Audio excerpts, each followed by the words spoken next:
কষ্ট ভুলার জন্য অনেক কিছুই করে, সময় পেলে সময় হলে আবার সেই কষ্টের কথা মনে চলে আসে। পৃথিবীর বুকে টেনশন রোগ থেকে বাঁচার জন্য কোনো তেমন ওষুধ, কিন্তু মনস্তবিজ্ঞানীরা চিকিৎসা বিজ্ঞানের ভাষায় একটা থিওরি আবিষ্কার করা হয়েছে। আমি সবার মনোযোগ চাচ্ছি, বিশেষ করে আমার যুবক ভাই বোনেরা যদি শুনে থাকেন একটু খেয়াল করবেন।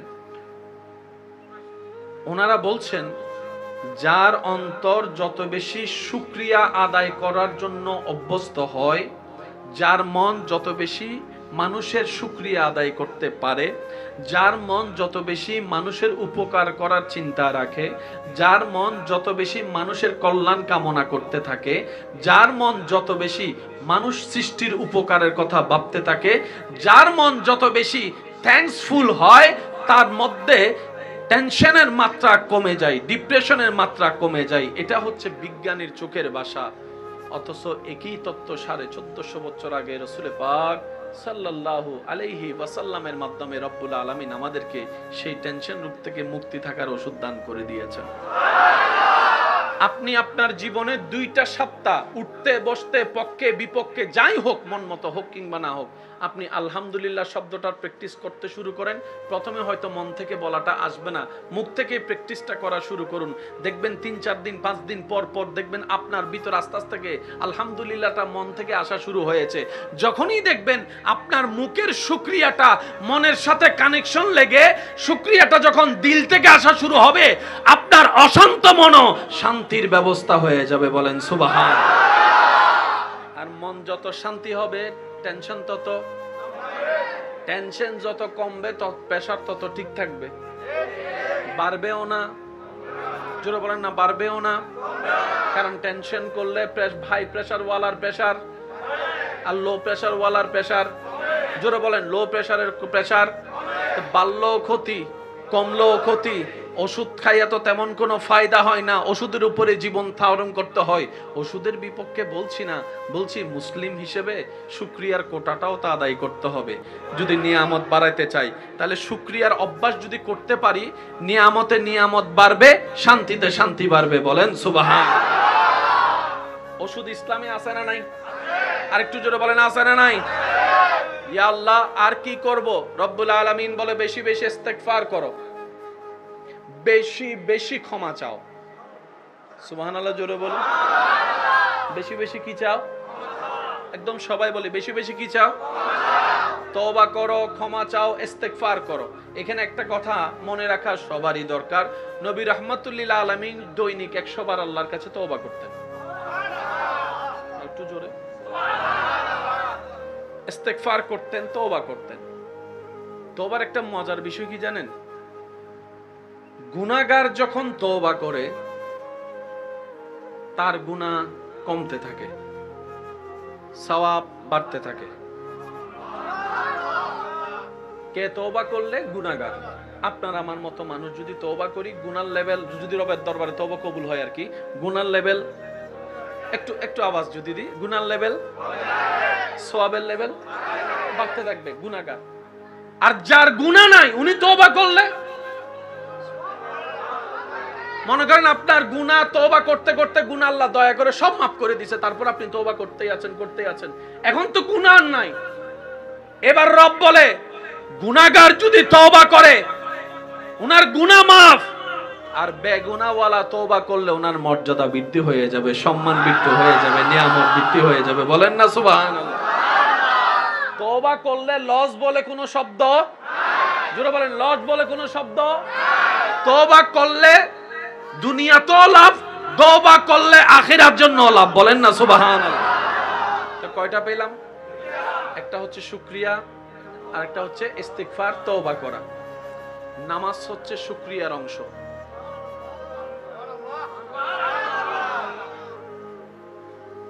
কিসের আওয়াজ জানা হচ্ছে? মাইকের আওয়াজ? আচ্ছা আচ্ছা, কষ্ট হচ্ছে আপনাদের ভাইয়া? একটা হচ্ছে শুকরিয়া আর একটা হচ্ছে ইস্তেগফার। নামাজ হচ্ছে শুকরিয়ার অংশ। আচ্ছা, নামাজ জানি ডেইলি কয়বার? ভাইয়া যদি কষ্ট না হয় একটা আওয়াজ দেন, কয়বার? 6 বারও নয়, 10 বারও নয়, 5 বার।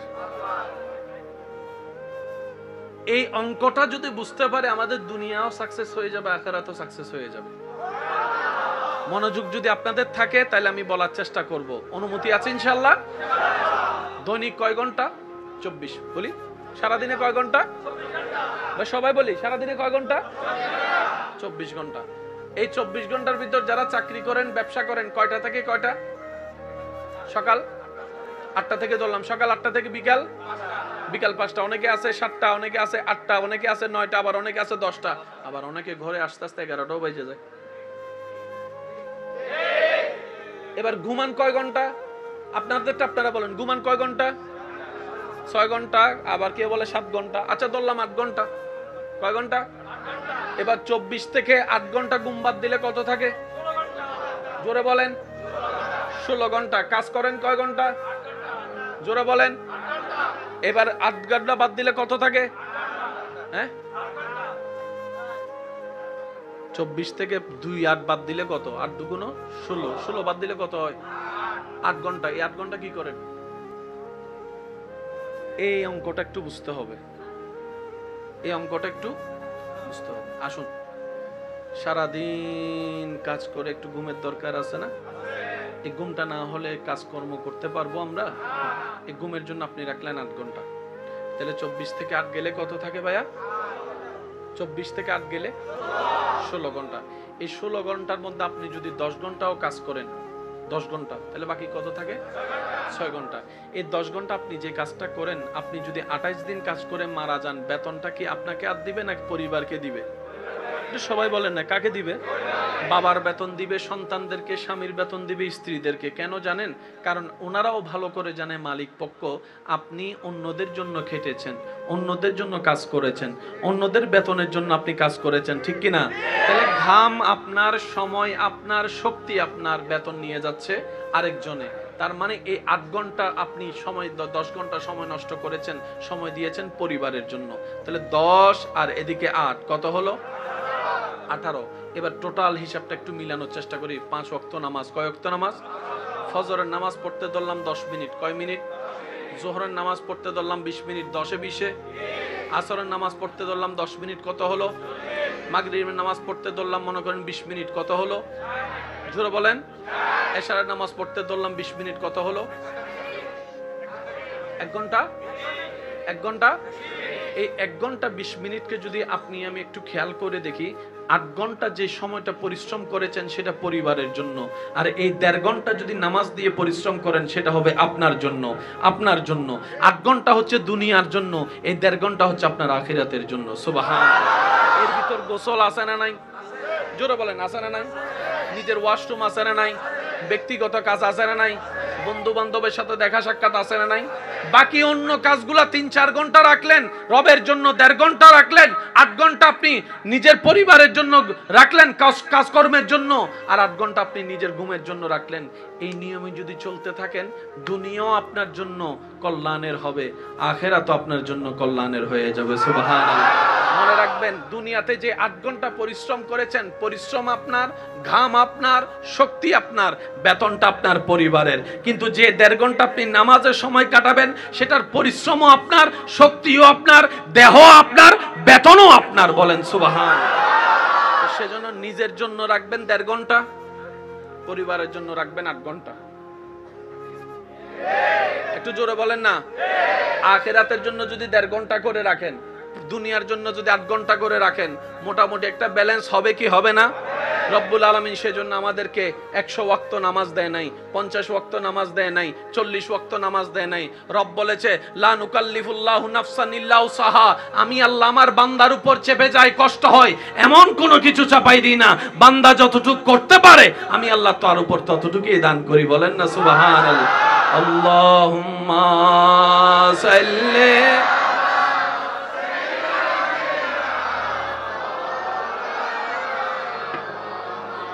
ওয়ালা আলে।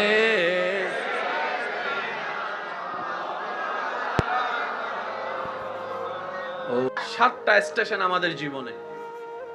কয়টা স্টেশন? 3টা ফেলে এসেছি, 3টার সামনে। তো অনেকে বলতে পারেন, হুজুর আপনি জান্নাতের কথা কেন বললেন, জাহান্নাম কেন বললেন না? আমি বলবো যে ভাই সবসময় পজিটিভ চিন্তা করাটাই বুদ্ধিমানের কাজ।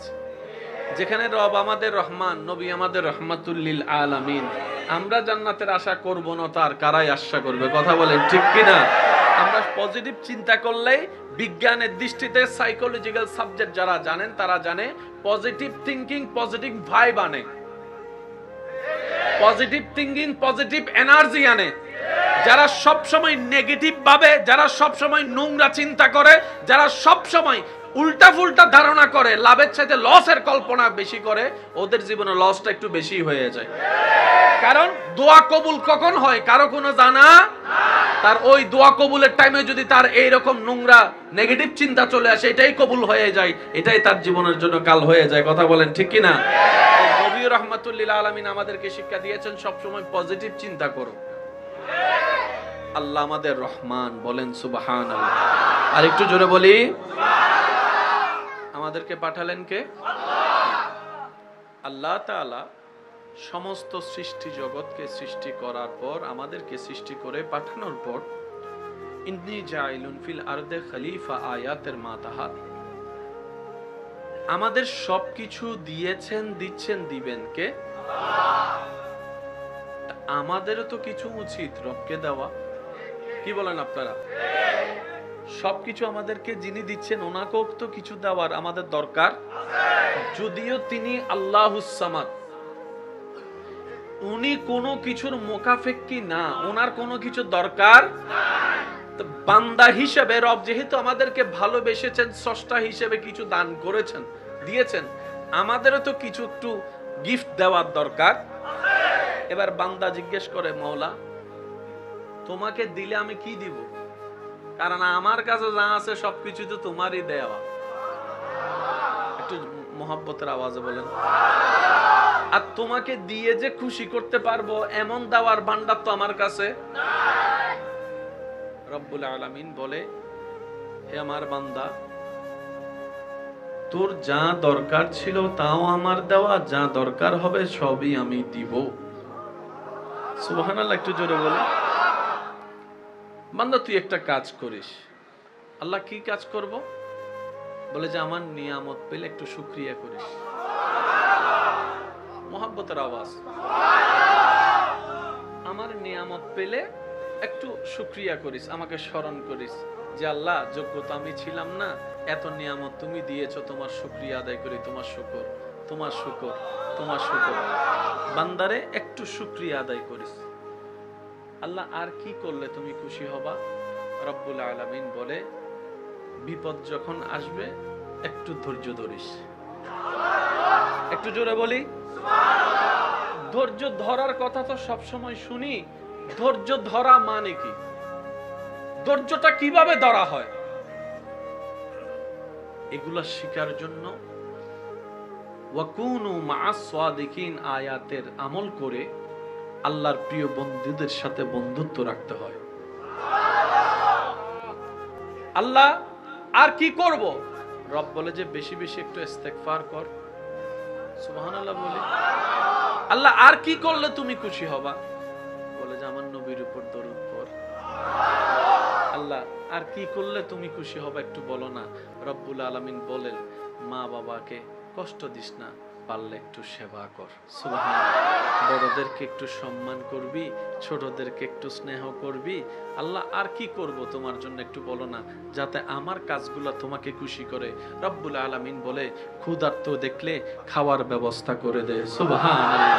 ও আমার বান্দারা, তৃষ্ণার্ত দেখলে একটু পানির ব্যবস্থা করে দে, একটু পানির ব্যবস্থা করে দে।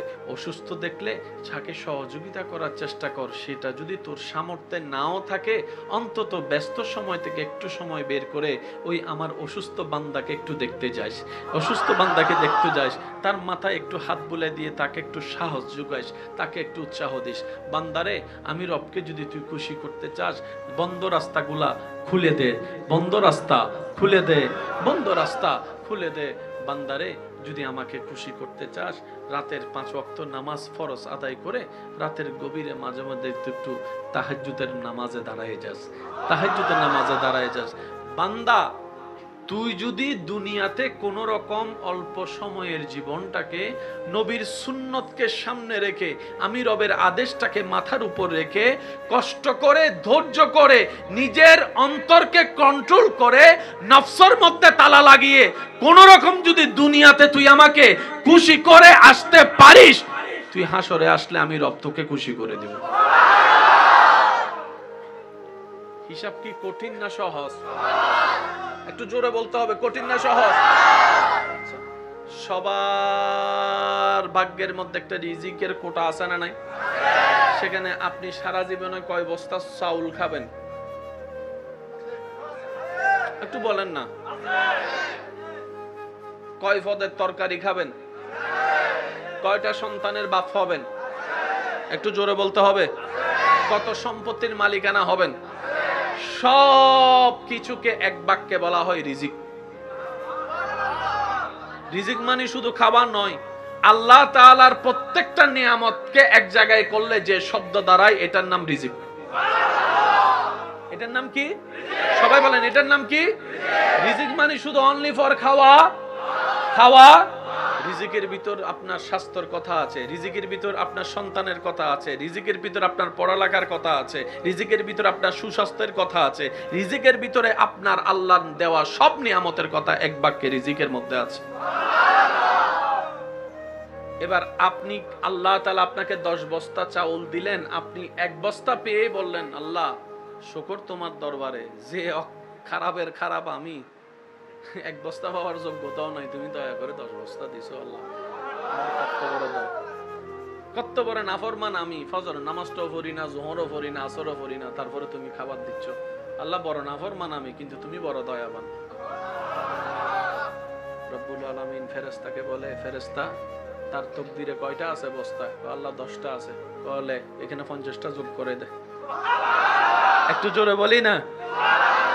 50টা যোগ কর। তাহলে আগে ছিল কত, এখন হলো কত? 50 এবং 10 কত হলো? এবার 60 যখন আপনার জীবনে আসা শুরু করলো, আপনি বললেন আল্লাহ রে 10টাই আনুমান করলাম, যেটা যোগ্যতা আমি নয়, এখন তো 50টা 60টা হয়ে গেল। রব বলে যে আমি ওয়াদা খেলাফ করি না, আমি ওয়াদা খেলাফ করি না, আমি ওয়াদা খেলাফ করি না। আমি রব্বুল আলামিন ওয়াদা করেছি, লা ইন শাকারতুম লা ইন শাকারতুম লা আযীদান্নাকুম। আমার নিয়ামত পেয়ে যে যেখান থেকে যেভাবে শুকরিয়া করে আমি রবকে খুশি করতে পারবে, যার শুকরিয়া করাটা আমি রবের পছন্দ হবে, লা আযীদান্নাকুম, আমি আল্লাহ আমার মন মতো ভাবে নিয়ামত রিজিক বাড়াই দিব, বাড়াই দিব। একটা বন্ধুর কথা আর একটা,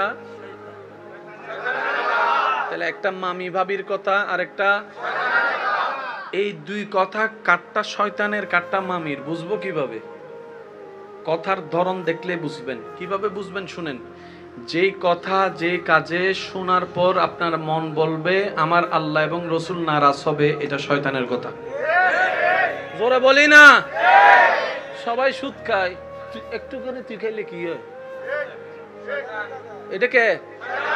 জোরে বলেন না? কিরে তোর কি হাত নাই? তোর মুখ থাকতে হাতে কি কথা? হাত থাকতে মুখে কি কথা? কে কে কে কে কে? আরে বন্ধু নামাজ পড়বি আর কি, আজান দিছে না মাত্র, 2 মিনিট একটু খেলি না, একটু খেলি না। জোরে জোরে জোরে জোরে, আরো জোরে, মনে থাকবে ইনশাআল্লাহ। শয়তানকে যত চিনতে পারবেন, রবের প্রিয় বান্দা হওয়া তত সহজ হয়ে যাবে। কারণ যুদ্ধে জিতার জন্য সবসময় টেকনিক করে চলতে হয়। মনে রাখবেন, বোমা থাকলে জিতা যায়। আমেরিকারে বেগুনে ডরায় আর আমেরিকা সিনুরে ডরায়। বেগুনে আমেরিকারে ডরায় না ডরায়, কিন্তু ইতারে মিস্টার সিনে ইতো সিনুল লাগদু নই ইয়া হত্তারনি দা আইফোন হালিয়ে বাইরে দিবে, সিনে ইয়া কলা আবার হালিয়ে বাইর করে ফেলার দেন হল কেন? জোর হন ভাই, বাঁধা হবি ন হল হনদিন কেউ বাঁধবি না, সিনে ইনো বাইর করছি। আন্ডা ডিম হনদিন ন হল কেউ বাঁধবি না, ইতারা ইনো বাইর করছি। আমেরিকা হতে মাইলি বেরিদের মাথার লাই আড়িয়ে তেতেন না আই তারা যদি সার্গো ভারমানিক বানি এটা আর যে কি মারিবু, করুণজ্ঞ দিয়ে ডরজ্ঞ লাগাই দিই তো। করোনার উৎপত্তি স্থল হন্ডে চীনা হদ্দে আরেক বাজার গই করলে তোর এলাকা দিন দে। আমি কি বুঝাতে পারলাম না বাজি? তো ব্রেনের মায়ের হচ্ছে সবচেয়ে বড় মায়ের। আল্লাহ পাক আমাদের সবাইকে শয়তানের কৌশল বুঝার তৌফিক দান করুন। সেজন্য কোরআনে কত চমৎকার ওয়াকুনু মা'আস সাদিকিন, রব্বুল আলামিন যেখানেই বলেছেন সেখানে ইয়া আইয়ুহাল্লাযিনা আমানু আগে বলেছেন। হে নামাজি নামাজ পড়ো, আমার বন্ধুর সাথে বন্ধুত্ব রাখো। হে রোজাদার রোজা রাখো, আমার বন্ধুর সাথে বন্ধুত্ব রাখো। আল্লাহ মামালা তো বুঝলাম না। রব বলে যে একটা হচ্ছে অর্জন করা আর একটা হচ্ছে ধরে রাখা। একটা হচ্ছে অর্জন করা আর একটা হচ্ছে ধরে রাখা। তুমি ফজরের নামাজটা পড়ে তো অর্জন করেছো, শয়তান তো সেটা অন্যভাবে তোমার থেকে চুরি করে ফেলতে পারে। সেজন্য শয়তানের ফান থেকে বাঁচার জন্য আমার সেই বন্ধুদের সাথে বন্ধুত্ব করো যারা শয়তানকে হারিয়ে আমি রবের সাথে বন্ধুত্ব করে নিয়েছে। আর একটু জোরে বলেন। মিস্টার শয়তানে একটা কথা বলে অনেক নামাজিকে নামাজ সারা করাইয়া হাসিতে আনন্দ উত্তাসিত পাগল করে ফেলছে। কিন্তু আব্দুল কাদের জিলানীকে, একটু জোরে বলেন, আব্দুল কাদের জিলানীকে এমন কথা বলছে সবাই খুশি। পীরানে পীর দাস্তাগীর বলা আস্তাগফিরুল্লাহ রাব্বি মিন কুল্লি যামবি ওয়া আতুবু ইলাইহি। আপনি আমারে চিনলেন কেমনে? আমি তোরে চিনি নাই, আমি আল্লাহকে চিনতে নেমেছি, তোরও চিনে ফেলছি। কারণ আমি যখন আমার মালিককে খুশি করতে নামছি, মালিকের দুশমন কে কে, তার অভ্যাস কি, সবকিছু এখন আমার জানা মুখস্থ হয়ে গেছে। কথা বলেন ঠিক কি না? সেজন্য নামাজ অর্জন করা এক জিনিস, নামাজ হেফাজত করা আরেক জিনিস। বেশিরভাগ মানুষ আমরা ইবাদত অর্জন করি কিন্তু আমরা সেভ করে রাখতে, একটু জোরে বলেন, সেভ করে রাখতে।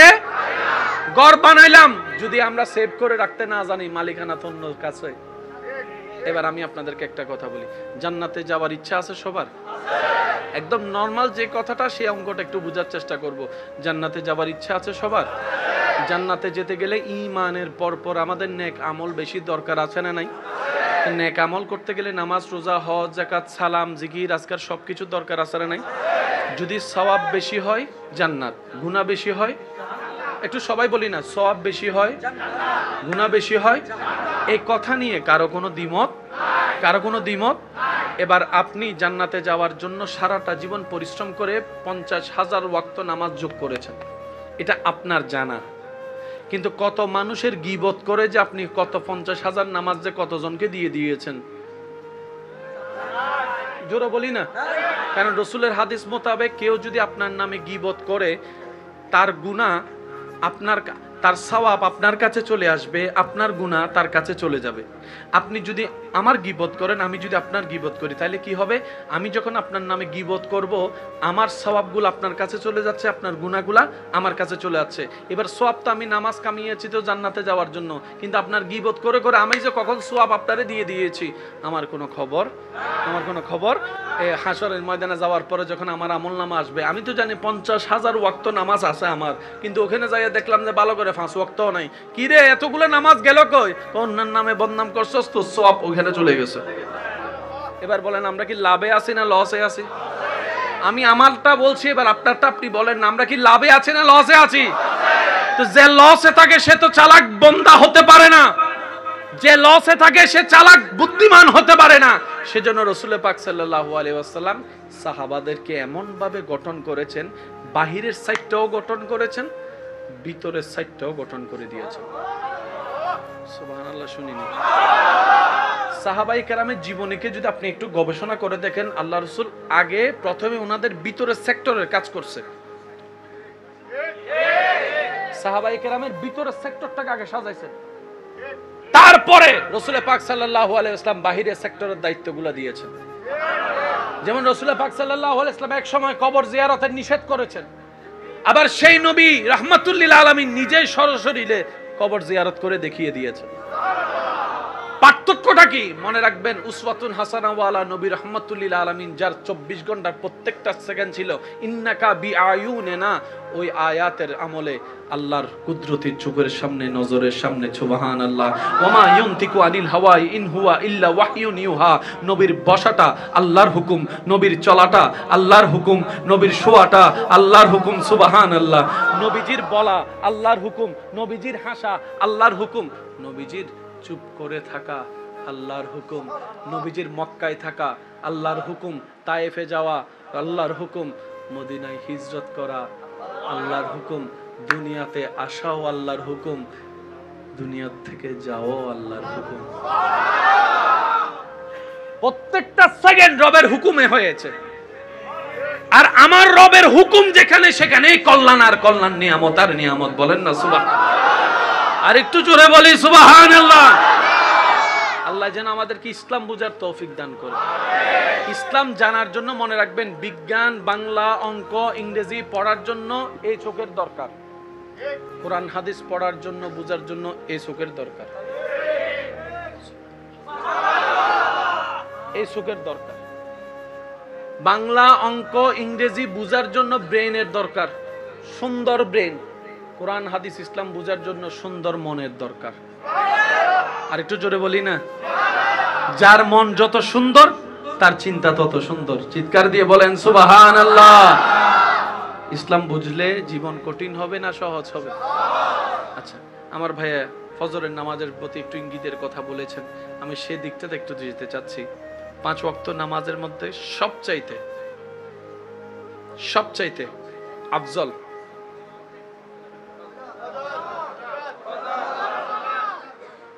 পাঁচটা জায়গায় নিয়ামতওয়ালা, কিন্তু ফজরকে একটু স্পেশাল করা হয় কেন?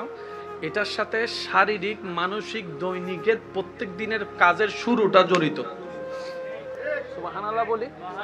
আচ্ছা, আমি আপনাদেরকে একটা কথা বলবো, যার যেটা মন চায় সেটা উত্তর দিবেন। যার যেটা মন চায়। 24 ঘন্টা বাতাস আছে না নাই? কোন টাইমের বাতাস আপনাদের কাছে বেশি ভালো লাগে? আমি শুনি নাই। বিকালেও কিন্তু বাতাস থাকে, কিন্তু ফজরের বাতাসটা কেমন জানি একটু।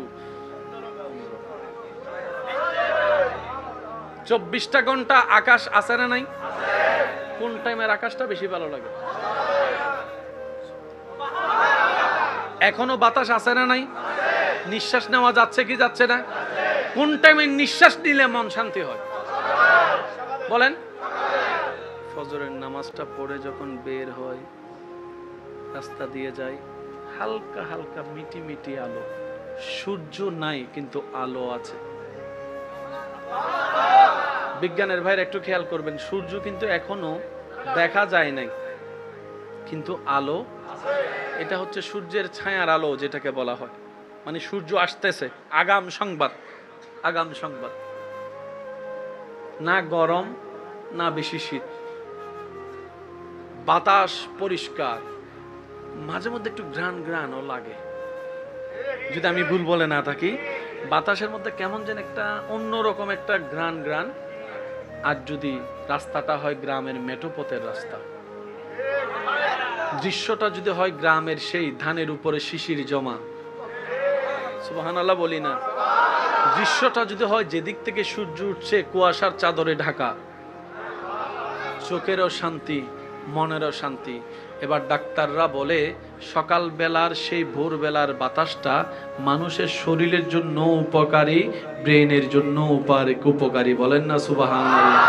শরীরের জন্য উপকার সে সকালের বাতাস, ব্রেনের জন্য উপকার সে সকালের বাতাস। সেজন্য অনেক ভাইরা হয়তো আমার সাথে একমত হবেন, ফজরের পড়াটা, ফজর বেলার যেটা পড়া, সারা দিনের পড়া একরকম, ফজরের পড়া আর একরকম। বলেন না সুবহানাল্লাহ। প্রত্যেক দিন সকাল বেলা প্রত্যেকজন বান্দার ঘরের মধ্যে আল্লাহর পক্ষ থেকে নিয়ামত নিয়ে রহমতের ফেরেশতারা আসে, এসে ঘরের সামনে দরজায় দাঁড়িয়ে থাকে, রবের হুকুম মোতাবেক অপেক্ষা করতে থাকে। কিন্তু আপনি আমি তো ঘুমের মধ্যেই নাক ডেকে ডেকে সময় পার করে দিচ্ছি। নির্দিষ্ট সময় থাকার পরে সে ফেরেশতা রবকে বলে, ইয়া রব, কার জন্য তুমি রহমত পাঠাইলা? সে তো রহমত নিতে আগ্রহ দেখাচ্ছে না। কার জন্য তুমি দয়া করে নিয়ামত পাঠালা? সে তো নিয়ামত নিতেও রাজি না। ঘরের দরজাটা পর্যন্ত খুলতেছে না, ঘরের দরজা পর্যন্ত খুলছে না। সে লাপের মধ্যে শুয়ে আছে, সে এরকম বিছনায় শুয়ে আছে। আজানটা দিয়ে তাকে তুমি স্মরণ করে দিয়েছো, সে ভুলে যাবে বলে, তারপরেও সে আসতেছে না। রব বলে যে একটু অপেক্ষা কর, আমার বান্দা হয়তো আসতে পারে। একটু অপেক্ষা কর, আমার বান্দা হয়তো আসতে পারে। ফেরেশতা দাঁড়িয়ে থাকে, আসার তো কোনো খবর নেই। নির্দিষ্ট সীমা পার হওয়ার পর ফেরেশতা বলে, আল্লাহ এই নিয়ামত রহমত নিয়ে আমি এখন কি করব? রব বলে যে আমার বান্দা যেহেতু নেই নাই, এগুলাকে জঙ্গলের মধ্যে পাহাড়ের মধ্যে রেখে দে, জঙ্গলের মধ্যে পাহাড়ের মধ্যে ছড়িয়ে দে। সেই কারণেই জঙ্গলে পাহাড়ে দেখবেন কোনো মানুষ ছাড়াই গাছেরও অভাব নাই, ফলেরও অভাব নাই, যত্নকারী কেউ নাই, কিন্তু ফল ফলাদির কোনো অভাব নাই। আপনার আমার ঘরের সামনে একটা আম গাছ টুকলে কত যত্ন, ইয়েন দ টাইল দ বেড়া দ এন দ হ্যান দ, 6 বছর বাদ আমগো ধরে দিব লেঙ্গা ভুল হই ফেলার ইন্না থেকে কত কিছু দিয়ে রে, সার ফার মা তার। জঙ্গলে কোনো মানুষ, জোরে বলেন, জঙ্গলে কোনো মানুষ, ফলের কোনো অভাব, গাছের কোনো অভাব। এবার গাছটারে জিজ্ঞেস করেন, আমরা এত মানুষ যত্ন নিও, আমার এলাকার গাছ এত বড় হয় না, তুই জঙ্গলে গাছ যেখানে সেখানে তো মানুষই আসতে পারে না, তোর রুকলো কে, হইলিও কেমনে, সারও পাইলি কই? গাছে বলে যে মালিক একজন আছে। আর একটু জোরে বলি না, এই তাওয়াক্কুল বর্ষা যদি আমাদের প্রত্যেকজনের মনে চলে আসে, ওয়ামাই ইয়াত্তাকিল্লাহ ইয়াজআল লাহু মাখরাজান ওয়া ইয়ারযুকুহু মিন হাইসু লা ইয়াহতাসিব। রবের ফরমান, বান্দারে তাওয়াক্কুল যদি করার মতো করতে জানোস, বর্ষা যদি আমার উপর করার মতো করতে জানোস, জগতে বলবে তোর বাঁচার রাস্তা নাই, সেখানেও আমি বাঁচার রাস্তা বের করে দিব। তোর পকেটে টাকা নাই, ব্যাংকে টাকা নাই, আলমারিতে টাকা নাই, বউয়ের স্বর্ণ নাই, কিচ্ছু নাই, তুই বলবি যে খাওয়ার কোনো সুযোগ নাই। ওয়ায়ারযুকহু মিন হাইসু লা ইয়াহতাসিব, এমন এমন জায়গা থেকে তোকে আমি রিজিক দিব, তুই শুধু পেতেই থাকবি, অবাক হতেই থাকবি, পেতেই থাকবি, অবাক হতেই থাকবি। কারণ রাজ্জাক তো আমি আছি, আমি রব চাইলে পাথরের ভিতর থেকেও জিন্দা ওঁটো বের করে দেখাইতে পারে। আল্লাহর উপর ভরসা যদি আমরা বাড়াইতে পারি, আমাদের জীবনে এমনি সুবহানাল্লাহ না হয়, শুকরিয়া চলবে। সবাই বলেন শুকরিয়া চলবে। পাইলো আলহামদুলিল্লাহ। মন থেকে বলেন, মুখ থেকে বলার যে অভ্যাসটা হচ্ছে এটা যেন মন থেকে আসে, চেষ্টা করেন। পাইলো আলহামদুলিল্লাহ, না পাইলো আলহামদুলিল্লাহ। আবার বলেন পাইলো আলহামদুলিল্লাহ, না পাইলো আলহামদুলিল্লাহ। আল্লাহ দিল আলহামদুলিল্লাহ, আল্লাহ না দিল আলহামদুলিল্লাহ। সর্বাবস্থায় সবাই বলেন সর্বাবস্থায়, সর্বাবস্থায় আলহামদুলিল্লাহ বললে লস না লাভ? যারা লাভ চাই তারা আলহামদুলিল্লাহ বলার চেষ্টা করব ইনশাআল্লাহ।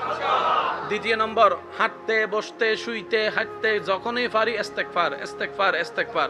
যদি সেটা কোনোভাবে সম্ভব না হয়, অন্তত ঘুমানোর আগে 5 মিনিট আগে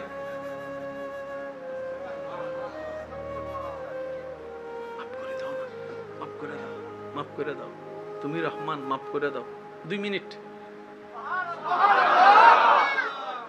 আমি সাজেস্ট করব সবচেয়ে উত্তম হচ্ছে যে ঘুমানোর আগে। কেন জানেন? যখন মানুষ ঘুমাতে যায়, 100 জন এক রুমে থাকলো, মানুষ ঘুমাই গেলে কিন্তু আপনি জেগে থাকলে আপনাকে একা মনে হয়। সেজন্য শুয়ে সব কাজ শেষ করে, সব কাজ মানে বুঝছেন তো, মোবাইল শরীফই বেরি, কাজকর্ম শেষ করে রবের দরবারে স্যালেন্ডার হয়ে, ইয়া রব এত দয়া করতেছো আল্লাহ, কিভাবে শুকরিয়া করব সেটাও জানি না। একটা ভালো করলে 10টা গুনাহ করে বসে থাকে, কিন্তু আমার মনটা বড় বড়, কারণ আমার রব হচ্ছে তুমি। আল্লাহ রসুল রাস্তা দিয়ে হেঁটে যাচ্ছেন, মসজিদের পাশ দিয়ে। মসজিদের ভিতরে একজন এমন ভাবে দোয়া করছেন, ওনার দোয়ার শব্দগুলা নবীজি শুনে দাঁড়িয়ে মুস্কি মুস্কি হাসতেছেন। একটু জোরে বলি না সুবহানাল্লাহ।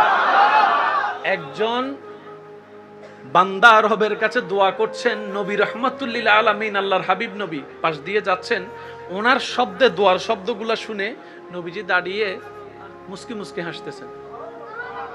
সাহাবাদেরকে ডেকে বললেন, সাহাবা, এই বান্দাটা এখন যা চাইবে আমার রব তাকে তাই দিবে।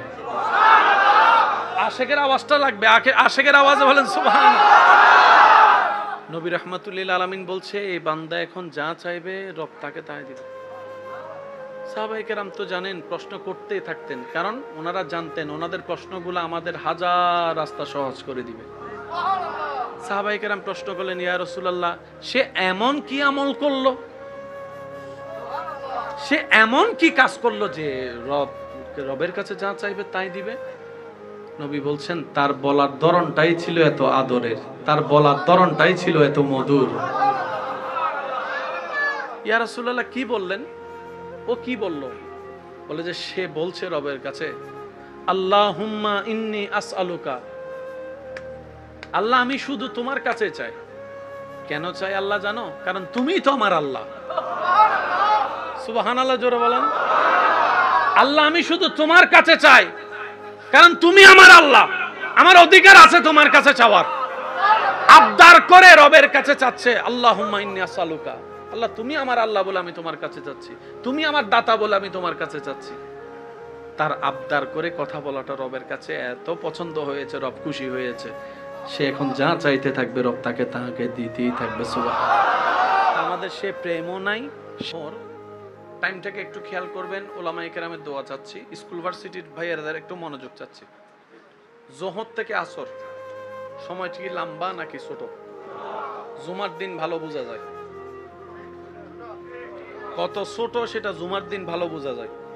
জুমা শেষ করে ঘরে যাই একটু খাওয়া দাওয়া করে একটু শুইতে না শুইতে তখন বলে যাই তো জোহর শেষ করে আসলাম। জোহর থেকে আসরের টাইমটা, আসর থেকে মাগরিবের টাইমটা, মাগরিব থেকে এশার টাইমটা, এশা থেকে ফজর, এশা থেকে ফজর, ফজর থেকে জোহর।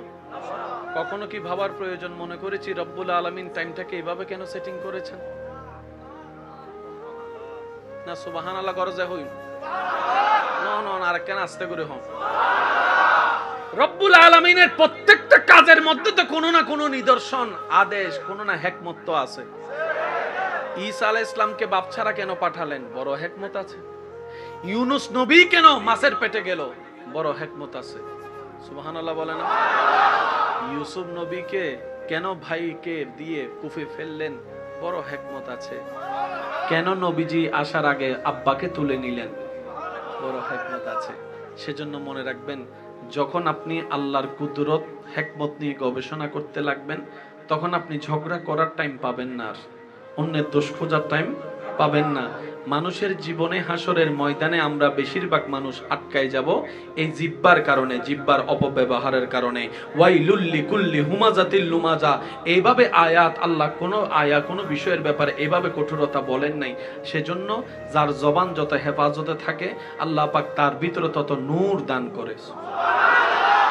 আল্লাহ রসুলের হাদিসকে যদি এখানে একটু সমন্বয় করি, রসুল বলেছেন দুইটা জায়গার জিম্মাদারি, আমানতের হেফাজত তুমি আমাকে দাও, জান্নাতের গ্যারান্টি আমি মুস্তাফা তোমাকে দান করবো।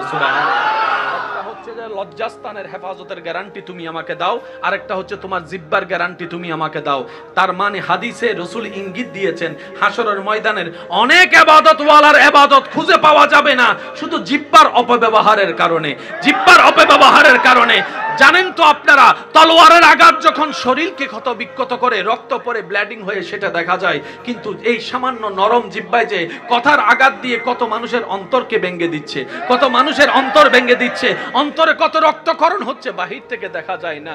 এমনও তো হয় এই নরম জিহ্বার সামান্য কথায় অনেকে সহ্য করতে না পেরে স্ট্রোক করে অনেকে পড়ে যাচ্ছে, স্ট্রোক করে পড়ে যাচ্ছে, প্যারালাইসিস হয়ে যাচ্ছে।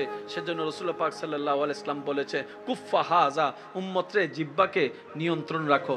বর্তমানে কথার সাথে অ্যাড করে বলতে হয় জিহ্বাকেও নিয়ন্ত্রণ রাখিও, এই জিহ্বার মাধ্যমে মনের কথাগুলোকে টাইপিং করতেও নিয়ন্ত্রণ রাখিও।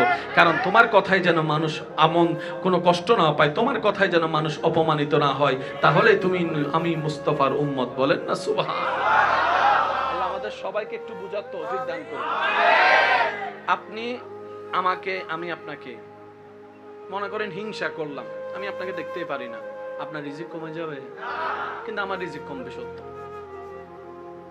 বুঝতে পারি না মনে কথা। আমি আপনাকে দেখতেই পারি না, ব্যর্থতা কি আপনার হবে না? আমার নিজের, কারণ আমি আপনাকে দেখতে পারি না। এবার আমি আপনার হিংসা করলাম, লস আমার। আমি অহংকার করলাম, লস আমার। আমি আপনার ক্ষতি করার জন্য প্ল্যানিং করলাম, লস আমার। আমি আপনাকে নামানোর জন্য বিভিন্ন কথা রটাইলাম, লস আমার। কেন জানেন? বান্দা যখন কোনো বান্দাকে নামাতে চায়, ওই বান্দা যদি ধৈর্য ধরে, রব তাকে সাহায্য করে উঠাই দেয়। সেজন্য আমি প্রায় সময় একটা কথা বলি, কেউ যদি আপনাকে নামাতে চায়, মনে করবেন আপনার উঠার টাইম শুরু হয়েছে। সুবহানাল্লাহ বলে না? আপনাকে যদি কেউ নামাতে চায়, যখনই দেখবেন যেই হোক, আপনি বলবেন যে আল্লাহ তোমার দরবারে শুকরিয়া, এবার শুধু তোমার কাছে সাহায্য চাই, আমি যেন ধৈর্য ধরে তোমার প্রিয় হতে পারি। আমি ইবাদত করে করে লক্ষ বছর চেষ্টা করলেও তোমার প্রিয় বান্দা হতে পারবো না, কিন্তু আমি যদি বিপদে ধৈর্য ধরার মতো ধৈর্য ধরে, শুকরিয়া করার মতো শুকরিয়া করে, তোমার দরবারে সিজদা দিয়ে যদি তোমাকে রাজি করতে পারি, ওই 1000 বছরে যত পথ এগাতে পারবে না, এই ধৈর্য শুকরিয়ার কারণে তার চাইতে অনেক দূর পথে গিয়ে যেতে পারবে। নবীদের লিস্টিতে একটু মনোযোগ চাই, বান্দাদের লিস্টিতে নবীর মতো আল্লাহর কাছে প্রিয় কোনো বান্দা, রাসূলদের মতো কোনো প্রিয় বান্দা, একজন নবী রাসূল দেখান যার জীবনে কষ্ট নেই। জোরে জোরে জোরে, একজন নবী রাসূল দেখান যার জীবনে কঠিন পরীক্ষা আসে নাই। একজন নবী রাসূল দেখান যার জীবনে খাওয়ার কষ্ট আসে নাই। একজন নবী রাসূল দেখান যার জীবনে অপমানের কষ্ট আসে নাই। একজন নবী রাসূল দেখান যার জীবনে আঘাতের কষ্ট আসে নাই। ইয়া রব, সৃষ্টি জগতে মানুষ শ্রেষ্ঠ, মানুষের মধ্যে আল্লাহ তোমার নবী রাসূলরাই তোমার সবচেয়ে প্রিয়। ইন্নী জাইলুন ফিল আরদে খলিফা, ওনারাই তো আল্লাহ। আদম তোমার প্রিয়, কিন্তু দেখলাম 300 বছরের অধিক কান্নার মধ্যে কান্না কাটিয়েছে, চোখের পানি ফেলেছে, চোখের পানি ফেলেছে। আল্লাহ ইউনুস নাকি তোমার প্রিয়, মাছের পেটের মধ্যে জীবনে 40টা দিন কেটে গিয়েছে। আল্লাহ আইয়ুব নাকি তোমার প্রিয়, সারা শরীরে কাপড়ের মধ্যে কাপড় লাগাতে পারে না, গোস্তের মধ্যে আল্লাহ এরকম করে কষ্ট পেয়েছে, রোগের কষ্ট পেয়েছে। আল্লাহ ইউসুফ নাকি তোমার প্রিয়, কুফের মধ্যে ওনাকে পড়তে হয়েছে। রব বলে যে আমার প্রিয় বলেই তো তাদেরকে কষ্ট দিয়েছি, আমার প্রিয় বলেই তো কষ্ট দিয়েছি। আমি ফেরাউনকে রাজত্ব দিয়েছি, নমরুদকে আমি আল্লাহ রাজত্ব দিয়েছি, কিন্তু আমার নবীদের জীবনের মধ্যে দেখ, অনেকে ছাগল ছড়াইয়েছে, কৃষি কাজ করেছে, অনেকে ভাতে ভাত পাই নাই, অনেকে শরীরের অসুস্থ ছিল। কেন জানিস? আমি দুনিয়াটা আমার মুমিনদের জন্য জেলখানা বানায় রেখেছি, জেলখানা বানিয়ে রেখেছি। যারা আমি রবকে পাওয়ার আশা রাখে, যারা আমি রবের সন্তুষ্টি পাওয়ার আশা রাখে, তারা যেন শুনে নেয়, তারা যেন জেনে নেয়, যারাই আমি রবকে চাইবে তাদের জন্যই অপমান, যারা আমি রবের ভালোবাসা চাইবে তাদের জন্যই অপমান, তাদের জন্যই দুঃখ, তাদের জন্যই কষ্ট। এত সব জেনে যারা আমি রবকে ভালোবাসতে চাইবে তাদের জন্যই পরকালে জান্নাত।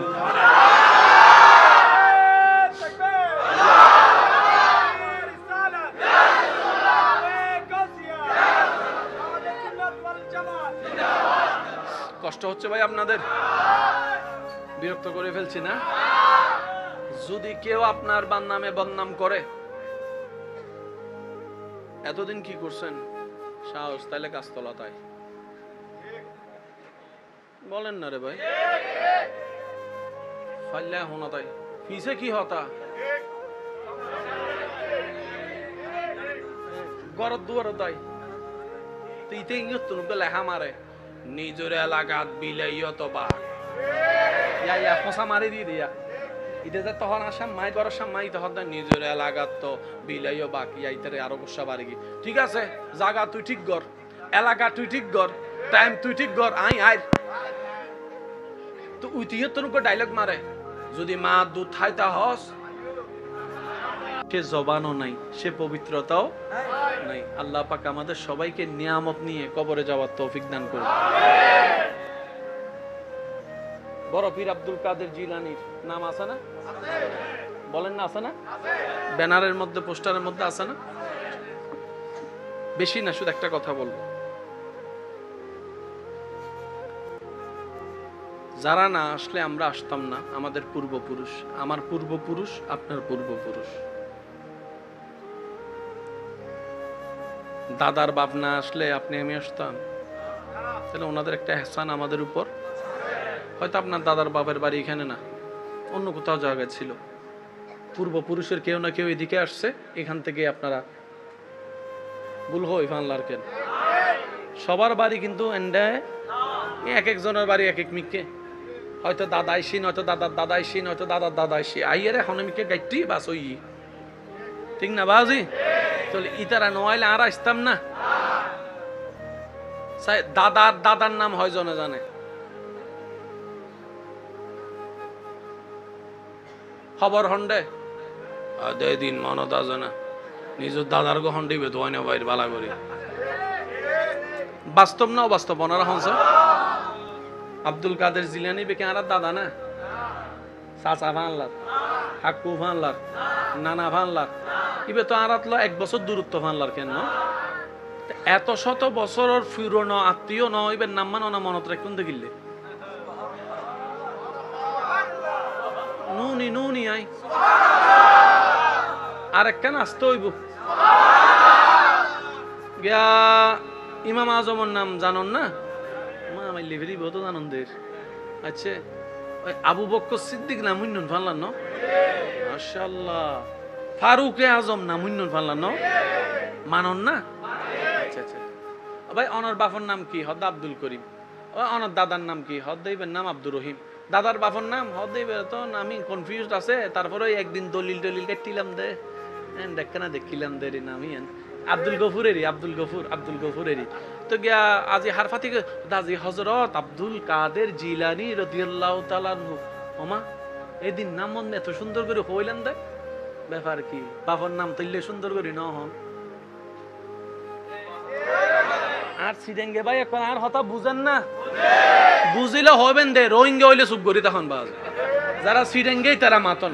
নিজের বাবার নাম এত টাইটেল দি হই না, দাদার নাম হই না, দুধের নাম হই। আবু বকর সিদ্দিকের নাম হবে আগে হযরত আবু বকর সিদ্দিক আমার ব্যাপার কি? ব্যাপার হল দি একখান আজ এক কথা মনে রাখবেন, বেগিনুর মূলে হল দি আল্লাহ। সুবহানাল্লাহ। এই মসজিদে তুন আল্লাহ শব্দ বাদ দি ফেলন, নাম নেই। আজাদ টিয়া দিল না ইস্তুন আরেন্ডে ও মাথো না বাজি যেত হর ও আল্লাহর গর, ও আল্লাহর দিন আর গণ ন বাত। ও ভাই আইসো না, তোর 1000 টাকা দিন আইসো না। এ বেটা তুই যাগো, তোর গরম মিনা আইছে তন্ন আর আল্লাহর গর দেখে দি মাথো না বাজি। কোরআনি বেসন কিতাবুল্লাহ, আল্লাহ হদ্দে কোরআনি বে আর কিতাব বেগুনে কোরআনি বে লইয়া রে বুক আল্লাহর কিতাব। আল্লাহ যদি এখন হয় এই বে আর কিতাব ন ওয়াল্লাহ শোনা তো লইস যে আল্লাহ হইতে আল্লাহরে তাহলে লই দি আমাকে হয়তো বুঝতে থাকতে লাগুন না বাজি। মসজিদ বাইতুল্লাহ আল্লাহর ঘর, কিতাবুল্লাহ কোরআন আল্লাহর কিতাব।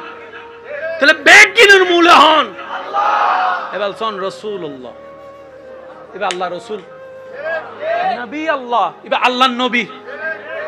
তাহলে বেগিন সম্মানের মূল হল দি আল্লাহ। আর উজুরুর বয়সও বহুত বড়, দাদান্ডে বই থেকে মাথা না বাজে, নাতি সিয়ারত বই থেকে মানুষে ফুজর ঘরত দেওয়া গরম মিদ্দি তো নাতি বই দিয়ে নিছে, দাদা তুই বই দৌড়ে মসজিদের মধ্যে দাদা তুই নিছে নাতি উড়ো দে আমাদিস।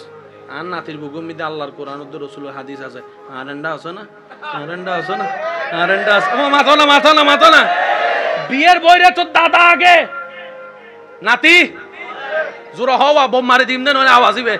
বিয়ের বইরে তোর দাদা আগে, নাতি।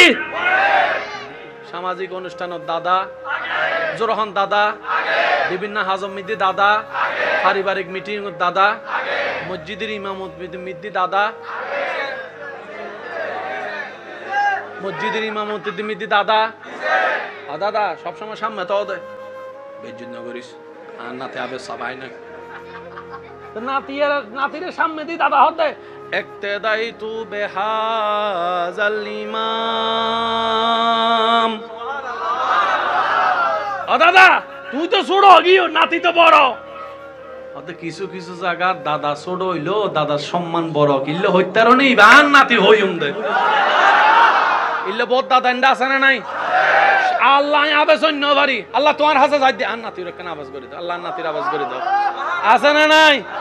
তাহলে বেগ কিনির মিলল দিয়ে কোরআনি বাহার আল্লাহর রসুলি বাহার সম্মান বেগিনের মূল দিয়ে আল্লাহ এদুর মনত তাইব না তো জীবের নাম অনে লইতে লাগুন এত বছর পর কিল্লে হত্যারণনি ইবে উবের ওগি জীবের সম্মান বরদ দয়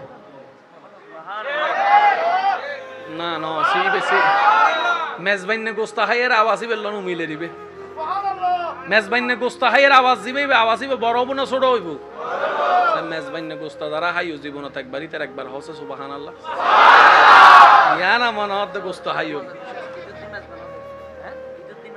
ঈদুদ্দিন মেজবান চলাতে মাশাআল্লাহ আল্লাহ আরো গরু হাইবার তৌফিক দাও আমি নি হই বেলা বড় করে হরাবে আল্লাহ সবসময় ওনারা হাসি খুশি রাখ কষ্ট ওনারা কষ্ট দি ফেলাই আল্লাহর বেশি না একখানা উনুন জীবের তুন সম্মান আই যে ইবের ওই যে গুই জীবের তুন সম্মান আই যে ইবের ওই যে গুই ইবের আর বংশধর ন লাগে নাতিফতি ন লাগে ওয়ালিল্লাহিল ইজ্জাতু ওয়ালি রাসূলিহি ওয়ালিল মুমিনিন নিজের বাপ এর নামি নিলে হন্য বাড়ির নিজের দাদার বাপর হবর হন্ডে ন জানি দাদার বাপর নাম কি এনো ন জানি কিন্তু আল্লাহর বন্ধু গিয়ে যারা ইতারার নাম জানিও সম্মান করি লন পরের সম্মান গ্রহণ করে আল্লাহ ব্যাপার কি রব হতে দুনিয়ার মধ্যে যে আর প্রিয় হয়ে যাব আই আল্লাহ দুনিয়া তো আল্লাহ সম্মান রাখি আখিরাত তো আল্লাহ সম্মান রাখি সুবহানাল্লাহ বেগিনের মূলে হন সহ্য করি লাভ আর সহ্য হুইত গরম পরে আর ইনো না জানিবে ওইম না কা হতা মনত সহ্য দে সহ্য করতে মন চাইলে সিয়ার লই গরম সমস্যা নাই কারণ সিয়ারই না চাইলে পাল্টাইতে দিবেন বাড়ি উজরে সিয়ারি এঙ্গা দিওস বড় ইয়েন দেছো না সহ্যিয়েন লই গরম কারণ ইয়েন সরাইয়ারে এখন জ্বর ফরের চাই সহ্য করেন চাই কিলাই সুজে জ্বরিন কিলাই সুজে বন্ধ হব না আচ্ছা ওনা যদি জ্বর ইলে তিয়ে হন বুড়ো ফকল দেখিয়ে ওনারে দেখি কি হবো দে কি হব না আজকাল মুখে না হয় তাইলে হতে তো সহ্য খণ্ডে করণ যায় হত্যারণ্য পদ্মা কেন জানি রাখুন জিয়ান পরিবর্তন গরিবের ক্ষমতা পাওয়ার অনরাতত আছে ইয়ান লো সহ্য করণ গনে এ জানালাই নিন্দি দিতার না ইয়ুদ দিয়ম দে পরিবর্তন গরিবের সুযোগ আছে না নাই চলো সহ্য করণ এই মসজিদ ইয়ান নামাজ পড়ন যাইতুনু ক্ষমতা আছে না কারণ গরিয়ান হার জুরহন গরিয়ান হার যে গররে মানুষ আল্লাহর হবু ইয়ান নামাজ চলিব সুবহানাল্লাহ হন নামাজ এ আর মসজিদ তো বাইরে ক্ষমতা আর অনারার ইমাম সাহেব হুজুরুর খতিবুর মুয়াজ্জিনুর মুক্তাদির নাই ইন পরিবর্তন করিবার ক্ষমতা এ সূর্য তুই পূর্ব দিকে উড়স যা গুমাম ভাঙি যে গো ভাই হারা হইদি মাথা না হারা হইদি অসূর্য তুই পূর্ব দিকে উড়স যা আর গুমান ভাঙা তুই একখানা প্লিজ 2 ইঞ্চি কি করি পরের দিন 2 ইঞ্চি কি উড়িব তো মাথা না উড়িব তো না তাহলে ইয়ান লো সহ্য করন না মানুষ কি হবো দে এদুর কি মনত তাইব না সহ্য ইয়ান লই গরন জিয়ান পরিবর্তন গরিবের ক্ষমতা অনরাতত আছে জিয়ান পরিবর্তন গরিবের ক্ষমতা কি এত নাই ইয়ান লইয়ের সহ্য গরনের অধিকার এবেল হন জায়গা পরিবর্তন গরিবের ক্ষমতা বাই রাসানা নাই ওই জীবন ওনারা কি হন দিবে রস বদল না কি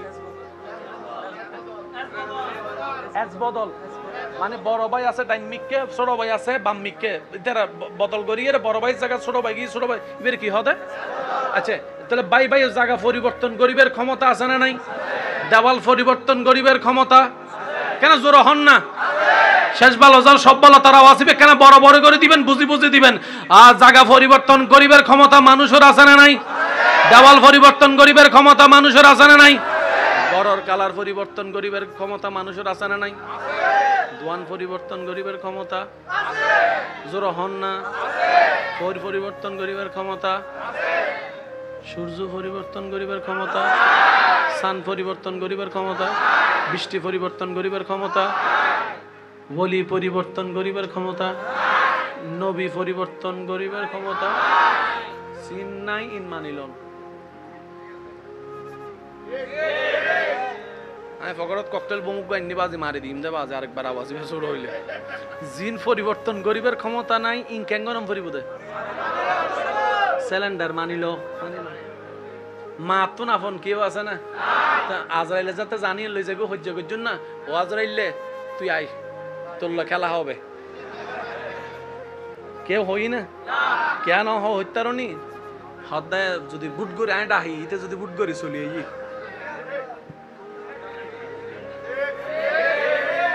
আরো টান মারিব আরো এতাল্লা নড়া হে যুদ্ধ ন করে হাতে যুদ্ধ করি লাভ জুরহানা যুদ্ধ করি লাভ তো জেন্ডে যুদ্ধ করি পরিবর্তন ক্ষমতা নাই বদ্দা এন্ডে আসলাম তু উচ্চ আওয়াজ একবার বলি সুবহানাল্লাহ লস চাই না লাভ চাই জোরে বলি লস চাই না লাভ চাই যারা লাভ চায় তারা কি কমাইতে চায় না বাড়াইতে চায় বাড়ানোর একটাই সূত্র এক নাম্বার শুকরিয়া করা বাড়াই দিতে হবে হাঁটতে বসতে উঠলে পাইলে না পাইলে সব সময় আলহামদুলিল্লাহ আলহামদুলিল্লাহ আলহামদুলিল্লাহ আলহামদুলিল্লাহ খুশি মনে আলহামদুলিল্লাহ খুশি মনে আলহামদুলিল্লাহ আপনি শুধু আলহামদুলিল্লাহ বলার প্র্যাকটিস করেন নিয়ামত বাড়াই দেওয়ার দায়িত্ব কার এর একটা কথা মনে আসছে বলি বিভিন্ন রোগের ওষুধ আছে না টেনশন রোগের কোনো ওষুধ এন্ডে হদুন আবিষ্কার করছি টেনশন রোগের ওষুধ বলিবে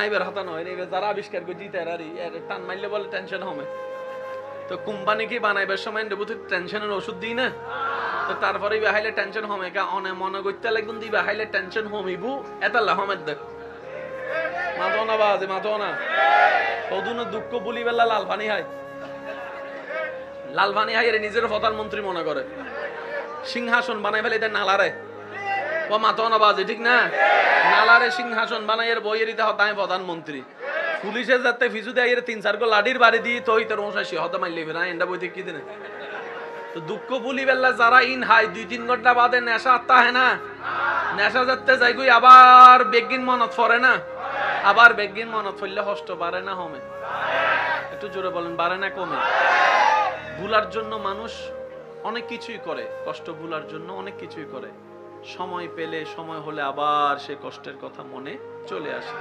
পৃথিবীর বুকে টেনশন রোগ থেকে বাঁচার জন্য কোনো তেমন ওষুধ কিন্তু মনস্ত্ববিজ্ঞানীরা চিকিৎসা বিজ্ঞানের ভাষায় একটা থিওরি আবিষ্কার করা হয়েছে আমি সবার মনোযোগ চাচ্ছি বিশেষ করে আমার যুবক ভাই বোনেরা যদি শুনে থাকেন একটু খেয়াল করবেন ওনারা বলছেন যার অন্তর যত বেশি শুকরিয়া আদায় করার জন্য অভ্যস্ত হয় যার মন যত বেশি মানুষের শুকরিয়া আদায় করতে পারে যার মন যত বেশি মানুষের উপকার করার চিন্তা রাখে যার মন যত বেশি মানুষের কল্যাণ কামনা করতে থাকে যার মন যত বেশি মানুষ সৃষ্টির উপকারের কথা ভাবতে থাকে যার মন যত বেশি থ্যাঙ্কসফুল হয় তার মধ্যে টেনশনের মাত্রা কমে যায় ডিপ্রেশনের মাত্রা কমে যায় এটা হচ্ছে বিজ্ঞানীর চোখের ভাষা অথচ একই তত্ত্ব 1450 বছর আগে রাসূল পাক সাল্লাল্লাহু আলাইহি ওয়াসাল্লামের মাধ্যমে রব্বুল আলামিন আমাদেরকে সেই টেনশন রোগ থেকে মুক্তি থাকার ওষুধ দান করে দিয়েছেন আপনি আপনার জীবনে 2টা সপ্তাহ উঠতে বসতে পক্ষে বিপক্ষে যাই হোক মন মতো হোক কিংবা না হোক আপনি আলহামদুলিল্লাহ শব্দটার প্র্যাকটিস করতে শুরু করেন প্রথমে হয়তো মন থেকে বলাটা আসবে না মুখ থেকে প্র্যাকটিসটা করা শুরু করুন দেখবেন 3-4 দিন 5 দিন পর পর দেখবেন আপনার ভিতর আস্তে আস্তে থেকে আলহামদুলিল্লাহটা মন থেকে আসা শুরু হয়েছে যখনই দেখবেন আপনার মুখের শুকরিয়াটা মনের সাথে কানেকশন লেগে শুকরিয়াটা যখন দিল থেকে আসা শুরু হবে আপনার অশান্ত মনও শান্তির ব্যবস্থা হয়ে যাবে বলেন সুবহান আর মন যত শান্তি হবে টেনশন তত টেনশন যত কমবে তত প্রেসার তত ঠিক থাকবে বাড়বেও না জোরে বলেন না বাড়বেও না কারণ টেনশন করলে হাই প্রেসার ওয়ালার প্রেসার আর লো প্রেসার ওয়ালার প্রেসার জোরে বলেন লো প্রেসারের প্রেসার বাড়লেও ক্ষতি কমলেও ক্ষতি ওষুধ খাইয়া তো তেমন কোনো ফায়দা হয় না ওষুধের উপরে জীবন ধারণ করতে হয় ওষুধের বিপক্ষে বলছি না বলছি মুসলিম হিসেবে শুকরিয়ার কোটাটাও তা আদায় করতে হবে যদি নিয়ামত বাড়াইতে চাই তাহলে শুকরিয়ার অভ্যাস যদি করতে পারি নিয়ামতে নিয়ামত বাড়বে শান্তিতে শান্তি বাড়বে বলেন সুবহান ওষুধ ইসলামে আছে না নাই? আর একটু জোরে বলেন আছে না নাই? ইয়া আল্লাহ, আর কি করব? রব্বুল আলামিন বলে বেশি বেশি ইস্তেগফার করো, বেশি বেশি ক্ষমা চাও। সুবহানাল্লাহ, জোরে বলো। বেশি বেশি কি চাও? একদম সবাই বলে বেশি বেশি কি চাও? তওবা করো, ক্ষমা চাও, ইস্তেগফার করো। এখানে একটা কথা মনে রাখা সবারই দরকার, নবী রাহমাতুল লিল আলামিন দৈনিক 100 বার আল্লাহর কাছে তওবা করতেন। একটু জোরে। ইস্তেগফার করতেন, তওবা করতেন। তওবার একটা মজার বিষয় কি জানেন? গুনাহগার যখন তওবা করে তার গুনাহ কমতে থাকে, সওয়াব বাড়তে থাকে। কে তওবা করলে? গুনাহগার। আপনার আমার মতো মানুষ যদি তওবা করি, গুনার লেভেল যদি রবের দরবারে তওবা কবুল হয় আর কি, গুনার লেভেল একটু একটু আওয়াজ যদি দিই, গুনার লেভেল, সওয়াবের লেভেল বাড়তে থাকবে। গুনাহগার। আর যার গুনাহ নাই উনি তওবা করলে, মনে করেন আপনার গুনাহ, তওবা করতে করতে গুনাহ আল্লাহ দয়া করে সব মাফ করে দিয়েছে, তারপর আপনি তওবা করতেই আছেন। এখন তো গুনাহ আর নাই। এবার রব বলে গুনাহগার যদি তওবা করে উনার গুনাহ মাফ, আর বেগুনাহওয়ালা তওবা করলে উনার মর্যাদা বৃদ্ধি হয়ে যাবে, সম্মান বৃদ্ধি হয়ে যাবে, নিয়ামত বৃদ্ধি হয়ে যাবে। বলেন না সুবহানাল্লাহ। তওবা করলে লস বলে কোনো শব্দ, জোরে বলেন, লস বলে কোনো শব্দ। তওবা করলে দুনিয়াতেও লাভ, তওবা করলে আখিরাতের জন্য লাভ। বলেন না সুবহানাল্লাহ। কয়টা পেলাম? একটা হচ্ছে শুকরিয়া, আর একটা হচ্ছে ইস্তিগফার, তওবা করা। নামাজ হচ্ছে শুকরিয়ার অংশ।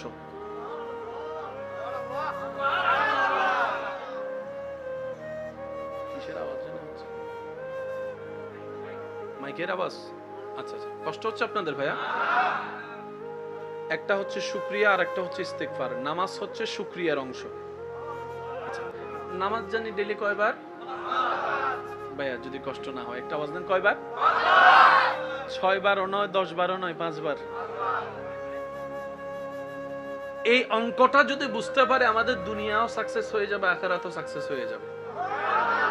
মনোযোগ যদি আপনাদের থাকে তাহলে আমি বলার চেষ্টা করব। অনুমতি আছে ইনশাআল্লাহ? দৈনিক কয় ঘন্টা? 24। বলি সারাদিনে কয় ঘন্টা? সবাই বলি সারাদিনে কয় ঘন্টা? 24 ঘন্টা। এই 24 ঘন্টার ভিতর যারা চাকরি করেন, ব্যবসা করেন, কয়টা থেকে কয়টা?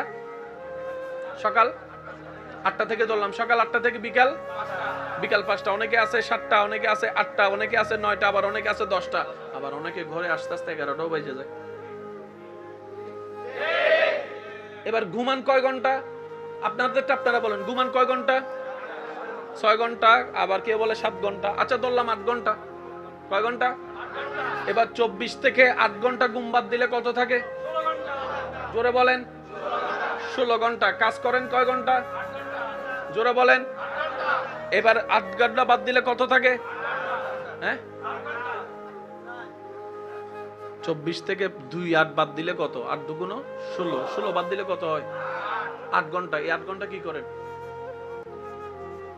এই অঙ্কটা একটু বুঝতে হবে, এই অঙ্কটা একটু বুঝতে হবে। আসুন, সারাদিন কাজ করে একটু ঘুমের দরকার আছে না?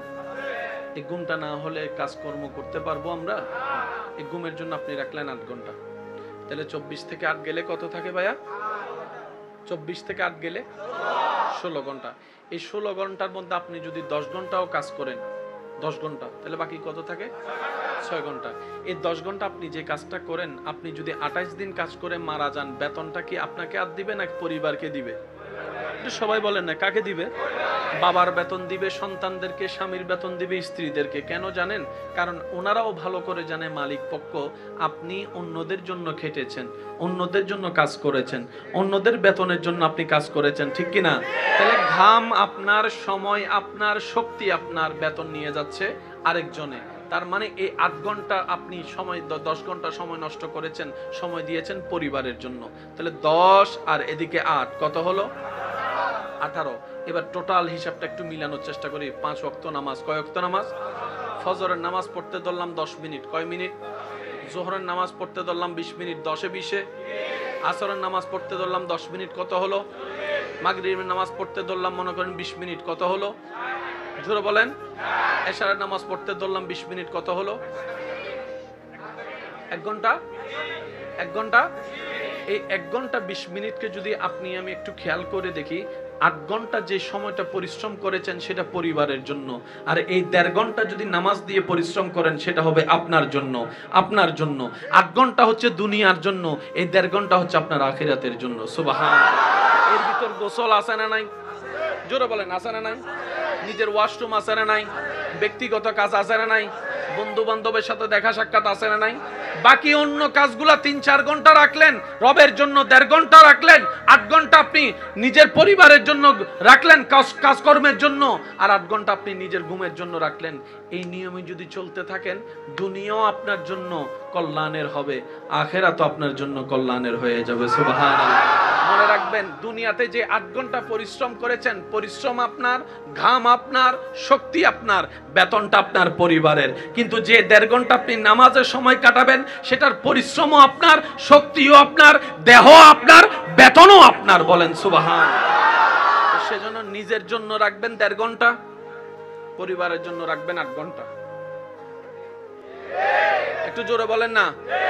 আখিরাতের জন্য যদি 1.5 ঘন্টা করে রাখেন, দুনিয়ার জন্য যদি 8 ঘন্টা করে রাখেন, মোটামুটি একটা ব্যালেন্স হবে কি হবে না? রব্বুল আলামিন সেজন্য আমাদেরকে 100 ওয়াক্ত নামাজ দেয় নাই, 50 ওয়াক্ত নামাজ দেয় নাই, 40 ওয়াক্ত নামাজ দেয় নাই। রব বলেছে, লা নুকাল্লিফুল্লাহু নাফসান ইল্লা উসাহা, আমি আল্লাহ আমার বান্দার উপর চেপে যায়, কষ্ট হয় এমন কোনো কিছু চাপাই দিই না। বান্দা যতটুকু করতে পারে আমি আল্লাহ তার উপর ততটুকুই দান করি। বলেন না সুবহানাল্লাহ। আল্লাহুম্মা সাল্লি